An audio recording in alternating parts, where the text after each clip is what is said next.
ఓం మహాగణాధిపతయే నమః. ఓం గురుభ్యో నమః. ఓం శ్రీమాత్రే నమః.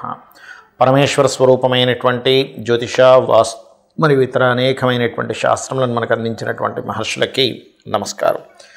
హయగ్రీవ హయగ్రీవ హయగ్రీవేతి యో వదేత్తస్య నిస్సరతే వాణి జన్మకన్యా ప్రవాహవత్ అరుణాం కరుణాతరంగితాక్షీం ధృతపాశాంకుశపుష్పబాణచాపాం అనిమాదిభిరావృతాం మయూకైః అహమిత్యేవ విభావయే భవానీం. శ్రీమాత్రే నమః. ప్రేక్షకులకి ఆ లలితాంబిక అమ్మవారి యొక్క అనుగ్రహం పరిపూర్ణంగా కలగాలని మనస్ఫూర్తి కోరుకుంటూ మనం ఈరోజు చెప్పుకోబోయే టాపిక్ ఏమిటి అంటే, ముఖ్యంగా రాహుగ్రహం. రాహు సర్పగ్రహంగా చెప్తూ ఉంటారు, రాహుకేతువులు ఇద్దరిని కూడా. అందులో ముఖ్యంగా ఈరోజు మనం చెప్పుకునే దాంట్లో రాహువు ప్రతి లగ్నానికి, అదేవిధంగా లగ్నం తెలియని వారి రాశి వారికి ఎక్కడెక్కడ ఉంటాయి, ఎటువంటి ఫలితాలు ఉంటాయి, అందులోని మంచి ఫలితాలు ఎలాంటివి ఉంటాయి, ఇబ్బందికరమైన ఫలితాలు వచ్చినప్పుడు ఎటువంటి పరిహార మార్గం చేసుకోవాలి అనేటువంటి విషయాన్ని ఇప్పుడు మనం తెలుసుకుందాం. అయితే ఈ విషయాలు చెప్తుంది నేనైనప్పటికీ కూడా చెప్పేసిన సాక్షాత్ లలిత అమ్మవారిగా భావిస్తూ ఒక్కొక్క లగ్నము గురించి మనం తెలుసుకుందాం. కుంభలగ్నము, కుంభరాశి. కుంభం వారికి కనుక చూసుకున్నట్లయితే లగ్నంలో ఉండేటువంటి రాహు ముఖ్యంగా సీక్రెసీగా ఏదైనా బిజినెస్లు చేయడము, ఎవరికి చెప్పకూడదు, అనవసరంగా చెప్పడం వల్ల ఇబ్బంది అవుతుంది అనేటువంటి దీంట్లో వీళ్ళు వెళ్తూ ఉంటారు. బట్ బిజినెస్లో సక్సెస్ ఇస్తుంది, అందులో ఎటువంటి డౌట్ లేదు. కాకపోతే బిజినెస్ సక్సెస్ రావాలి అంటే మీ యొక్క బుధుడు యొక్క స్థితి కూడా ఎలా ఉందో చూసుకోవాలి. బికాజ్ ఆఫ్ బిజినెస్కి బుధుడు కారకుడు. అదేవిధంగా రెండులో రాహు ఉన్నప్పుడు పర్టికులర్గా మీకు ఏదైనా ఫ్యాట్ ఐటమ్స్ ద్వారా, లేకపోతే టీచింగ్స్ ద్వారా, ఆన్లైన్లో టీచింగ్స్ చేయడం ద్వారా వాటి మూలంగా ధన యోగాలు వస్తూ ఉంటాయి. లేదంటే ఆన్లైన్లో కొంతమంది పూజలు ఇలాంటివి చేయిస్తూ ఉంటారు, వాటి మూలంగా ధన యోగాన్ని ఇస్తుంది రాహు. అదేవిధంగా మూడో స్థాన రాహు మాత్రం అన్నదమ్ములతో లేదా అక్క చెల్లెలతో, సహోదర వర్గంతో అనవసరమైన ఘర్షణ యోగం ఉంటుంది. కాబట్టి ఈ విషయంలో జాగ్రత్తగా ఉండాలి. నాలుగులో రాహు మంచి గృహయోగాన్ని ఇస్తుంది ఇక్కడ. కాకపోతే ఇది పర్టికులర్గా విదేశాల్లో గృహం కోసం స్థిరపడాలి, అక్కడ స్థిరపడాలి, అక్కడ విద్య ఏదైనా అభ్యసించాలనుకునేటువంటి వారికి కూడా యోగిస్తుంది. పంచమరాహు పర్టికులర్గా ఎవరు ఊహించని విధంగా మీకు ఒక ఐడియా రావడం, తద్వారా మీరు సక్సెస్ అవ్వడం అనేటువంటి జరుగుతుంది. అసలు ఎవరు ఎక్స్పెక్ట్ చేయలేరు ఇంత చక్కటి ఐడియా మీరు చేస్తారని, అలా ఉంటుంది. ఆరో స్థాన రాహు మాత్రం కుంభలగ్నం వారికి ఎట్టి పరిస్థితుల్లో సోమవారాలు, శనివారాలు అస్సలు అప్పులు ఇవ్వకూడదు. ముఖ్యంగా అప్పుల వల్లే మోసపోతూ ఉంటారు. సప్తమ రాహు కాస్త వచ్చేటువంటి జీవిత భాగస్వామిని కాస్త రూలింగ్ తనే రూల్ చేయాలంటే తత్వాన్ని ఇస్తూ ఉంటుంది. కాకపోతే సప్తమాధిపతి బాగుంటే మళ్ళీ దాని యొక్క ప్రభావం తగ్గుతుంది. అష్టమ రాహు పర్టికులర్గా మీకు పూర్వీకుల ఆస్తుల మూలంగా కొంతవరకు మీరు గ్రో అవుతారు. భాగ్యస్థానంలో ఉండేటువంటి రాహు పర్టికులర్గా మీకు ఇక్కడ తండ్రి గారు యొక్క లైఫ్, అంటే మీరు జన్మించినప్పటి నుంచి తండ్రి గారికి ఒక మంచి లగ్జరీ లైఫ్ రావడం అనేటువంటి చూపిస్తుంది. దశమంలో కనుక రాహు ఉన్నట్లయితే ఉద్యోగ సంబంధించినటువంటి విషయంలో సడన్ చేంజెస్ మీకు జరుగుతుంటాయి, లేదా మీ అంతటి మీరే సడన్గా మారడం కూడా ఇస్తూ ఉంటుంది. కాబట్టి ఈ యొక్క విషయాలు చాలా జాగ్రత్తగా ఉండాలి. ఒకవేళ దశమ స్థానంలో రాహు ఉన్నట్లయితే ఓం మాణిక్య మకుటాకార జానుద్వయ విరాజితాయే నమః నామం చేసుకోవడం మంచిది, లేదా దుర్గానామాన్ని చేసుకోవడం సడన్ చేంజెస్ రాకుండా ఉంటాయి. అదేవిధంగా దుర్గా సుబ్రహ్మణ్య స్వామి ఇద్దరి ఆరాధన కూడా ఇబ్బంది లేకుండా ఇస్తుంది. దశమ స్థానంలో ఆ రాహు అక్కడ సర్పదోషాన్ని ఇస్తున్నాడు. కాబట్టి ఇక లాభరాహు పర్టికులర్గా మీరు టీచింగ్, ట్రైనింగ్, కన్సల్టెన్సీస్ లేనట్లయితే anything accounting related, chartered accounting related సంబంధించినవి, లేనట్లయితే ఈ ట్యాక్సేషన్ రిలేటెడ్ సంబంధించినవి ఆన్లైన్లో మీరు అభివృద్ధి చెందుతారు అట్లాంటి బిజినెస్లోకి వెళ్ళి. 12వ స్థానంలో రాహు మాత్రం కాస్త విదేశాలకు వెళ్ళేటప్పుడు 1కి 4 సార్లు అక్కడ మొత్తం సెట్ అయిందో లేదో చూసుకోవాలి. లేనట్లయితే ఇక్కడ నుంచి అక్కడికి వెళ్ళి విదేశాలకు వెళ్ళి జాబ్ చేద్దాం అనుకున్నప్పుడు ఇక్కడ జాబ్ చేసి యోగాన్ని ఇస్తుంది, కానీ అక్కడ లేట్ ప్రాసెస్ అవుతూ ఉంటుంది, స్లోగా సెటిల్ అవ్వడం జరుగుతూ ఉంటుంది విదేశాల్లో. కాబట్టి ఈ యొక్క విషయాలు జాగ్రత్తగా ఉండాలి.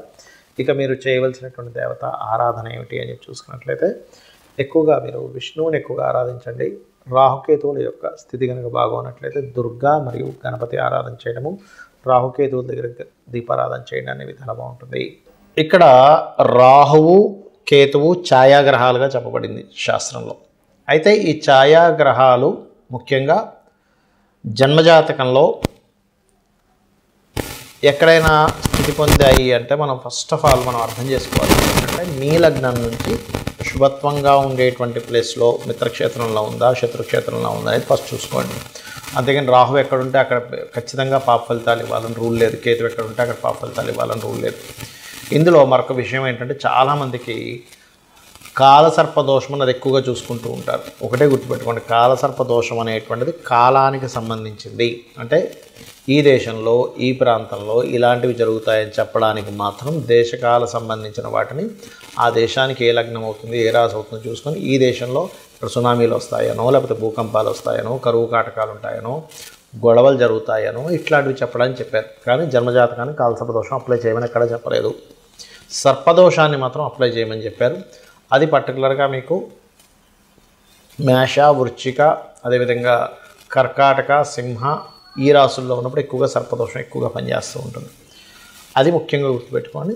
ఎవరికైనా సర్పదోషం ఉంది, ఇప్పుడు మనం ఇప్పటివరకు కొన్ని లగ్నాల గురించి చెప్పుకుంటూ వచ్చాం. ఈ లగ్నం వాళ్ళకైతే ఇది ఈ ప్లేస్లో ఉంటే ఇది అని. కానీ లగ్నము, నక్షత్రము, రాశి ఏమీ తెలియదు. అప్పుడు ఏం చేయాలి అంటే సింపుల్గా మీకు సర్పదోషం ఉంది లేదు అనేటువంటిది సిమ్టమ్స్ ఏమిటి అంటే, ఒకటి విపరీతమైన కోపం వస్తూ ఉంటుంది. చిన్న చిన్న విషయాలకు కోపం రావడం జరుగుతూ ఉంటుంది. సంథింగ్ నెగటివ్ ఎనర్జీ తొందరగా మీకు అట్రాక్ట్ అవుతూ ఉంటుంది సర్పదోషం ఉన్నప్పుడు. అదేవిధంగా స్త్రీలకైతే మిస్క్యారేజ్ అవ్వడము, విదేశాలకి వెళ్ళాలి అనేటువంటి ఒక సంకల్పం తీసుకొని అక్కడికి వెళ్ళిన తర్వాత అక్కడ ఇబ్బంది పడడము, లేనట్లయితే ఇక్కడి నుంచి వెళ్ళేటువంటి ప్రయత్నం చాలా మట్టుకు మీరు ఎన్నిసార్లు ప్రయత్నం చేస్తున్నా ఫెయిల్ అవుతూ ఉండడము.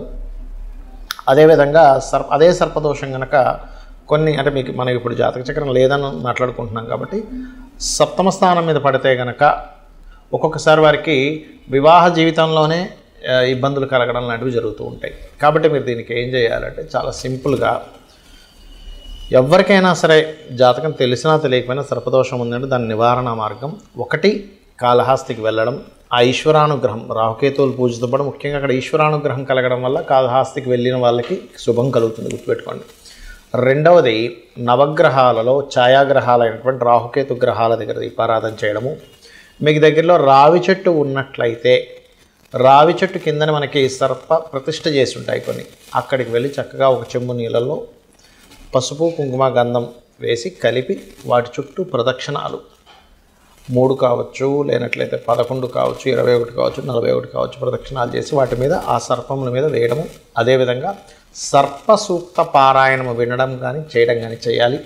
మరియు దీంతోపాటు ముఖ్యంగా మీరు చేయవలసినటువంటిది రాహువుకి అధిష్టాన దేవత అయినటువంటి దుర్గాదేవి యొక్క ఆరాధన, కేతువుకి అధిష్టాన దేవత అయినటువంటి గణపతి యొక్క ఆరాధన చేయాలి. అయితే ఇక్కడ ఎవరికైనా పర్టికులర్గా ఈ రాహుకేతువుల యొక్క ప్రభావం మరింత ఎక్కువగా ఉందండి, ఏం చేయాలి అని అనుకుంటే కనుక సింపుల్గా ఏం లేదు, మీరు కనీసం 6 నెలలకు ఒక్కసారైనా సరే కాళహస్తికి వెళ్ళి వస్తూ ఉండండి. ఈశ్వరానుగ్రహం ద్వారా కూడా దాని ప్రభావం పూర్తిగా తగ్గుతుంది.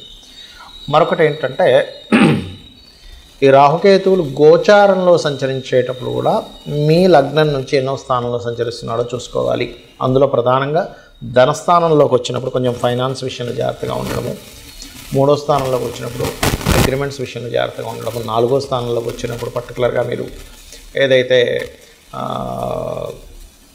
ప్రాపర్టీస్ కొనుగోలు చేసేటువంటి విషయాల్లోని ఇట్లాగా ఒక్కొక్క స్థానాన్ని బట్టి ఆ పర్టికులర్ ఇయర్లో, ఎందుకంటే 1.5 ఇయర్ ఉంటాడు కాబట్టి ఆ పర్టికులర్ ఇయర్లో గోచారంలో వచ్చేటువంటి రాహుకేతువుల యొక్క ప్రభావాన్ని చూసుకోవాలి. అంటే కేతు కనుక అలా వచ్చినప్పుడు ఒకరికి రాహు కనుక వచ్చాడు 4th హౌస్లో, 2nd హౌస్లో, అలాంటప్పుడు అక్కడ అది కొంచెం ఆ యొక్క విషయాల్లో ఆశను పెంచడము ఇట్లాంటివి ఇస్తూ ఉంటుంది. బట్ ఏదేమైనప్పటికీ కూడా మీ పర్సనల్ చార్ట్లో ఉండేటువంటి కాంబినేషన్స్ని, గోచారంలో ఉండేటువంటి గ్రహాలని మిళితం చేసుకొని చూసుకోవాలి.